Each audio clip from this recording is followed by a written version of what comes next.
Bonjour et bienvenue dans notre capsule Montessori du jeudi avec les Montessori 7. Je suis Anne-Laure Schneider, formatrice Montessori et maman de 5 enfants instruits en famille. Et tous les jeudis, pendant environ 5 minutes, je vous parle un peu plus en détail de la pédagogie Montessori pour vous aider à pouvoir la mettre en pratique à la maison. Bonjour et bienvenue dans notre capsule Montessori du jeudi avec les Montessori 7.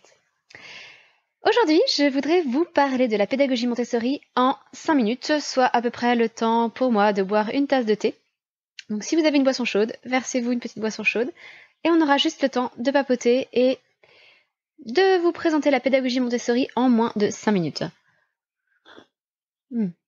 Alors, c'est un challenge, parce que Montessori ne se résume pas, contrairement à ce qu'on pourrait penser parfois, à la fameuse tour rose, même si je la porte régulièrement en boucle d'oreille. Si vous regardez cet épisode du podcast sur Facebook ou sur YouTube, vous les voyez. Sinon, rendez-vous sur Facebook ou YouTube pour voir à quoi ça ressemble des boucles d'oreilles en forme de tour rose. Montessori, c'est bien plus que ça. C'est déjà une pédagogie inventée par un médecin, Maria Montessori, qui a mis une 50aine d'années à peu près à la développer. Elle l'a développée de la naissance à 24 ans. C'est quelque chose de gigantesque. Sur quoi repose cette pédagogie Montessori ? Avant tout, sur quelque chose que l'on appelle les périodes sensibles. Qu'est-ce que c'est que les périodes sensibles ? Avez-vous déjà remarqué que parfois votre enfant s'intéresse exclusivement à une chose très particulière et qu'il apprend à une vitesse phénoménale dans ce domaine spécifique ? C'est ainsi que chez les bébés, on le remarque très facilement parce que les bébés sont davantage libres d'apprendre à leur rythme. Certains vont développer leur motricité avant tout et se mettre à marcher extrêmement tôt, extrêmement rapidement. D'autres enfants, au contraire, vont rester très longtemps au sol. À l'inverse, peut-être que ces enfants qui restent très longtemps au sol vont développer leur langage de façon, là aussi, extrêmement rapide et extrêmement impressionnante. Nous avons eu le cas à la maison entre notre 3e enfant et une de ses cousines qui a quasiment le même âge, à quelques semaines près. Eh bien, à 1 an, notre fils courait comme un lapin, mais ne disait quasiment rien, tandis que sa petite cousine restait assise et ne se mettait quasiment pas debout.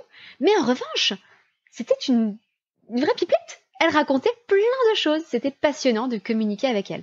Les enfants avancent à leur rythme et ils passent par des périodes sensibles pour différents apprentissages. Pour en savoir plus, j'ai rédigé un article bien plus long que cette courte explication et je vous mettrai le lien dans la description. Sachez en tout cas que les périodes sensibles ne sont pas les mêmes entre 0 et 6 ans et entre 6 et 12 ans. Les périodes sensibles changent avec l'âge. On va observer différentes périodes sensibles suivant l'âge de nos enfants. Deuxième point sur lequel repose la pédagogie Montessori, c'est la notion d'esprit absorbant chez l'enfant de moins de 6 ans, qui ensuite se transforme en esprit rationnel à partir de 6 ans à peu près. Évidemment, c'est progressif. Cet esprit absorbant, c'est cette espèce de miracle qui fait qu'un enfant, un bébé, petit à petit, se met à apprendre sa langue maternelle, sans qu'on lui fasse un cours de langue. Il se contente d'absorber comme une éponge tout ce qui l'entoure. Eh bien, c'est ça l'esprit absorbant. Et jusqu'à 6 ans, l'enfant va absorber énormément de choses. Et si on lui propose le matériel adéquat, il va continuer à absorber des choses. Et si nous-mêmes, nous lui proposons, dans ce que nous lui disons, dans notre façon d'interagir avec lui, de bonnes choses, une bonne nourriture, eh bien, il va l'absorber et la faire sienne. Les périodes sensibles et l'esprit absorbant nous incitent donc à une chose importante. Suivre le rythme de l'enfant. Et ça, c'est fondamental dans la pédagogie Montessori.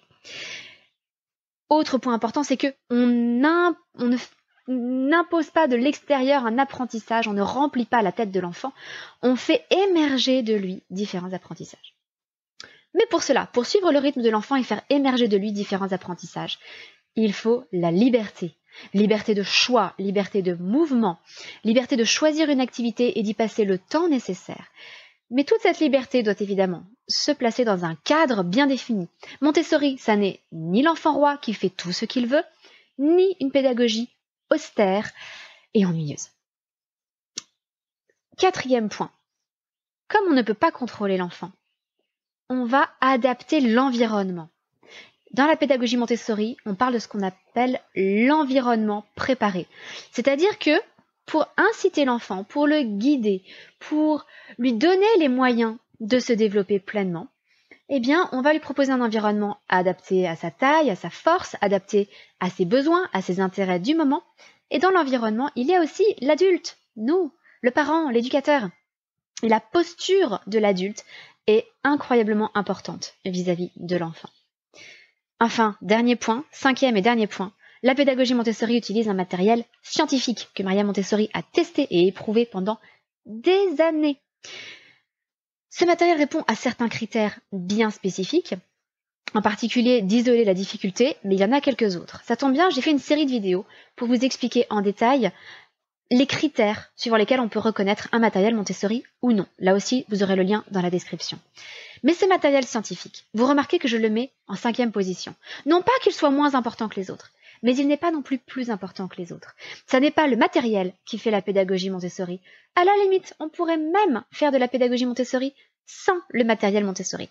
Ça serait quand même dommage parce qu'il est incroyablement riche et personnellement, j'en suis raide dingue.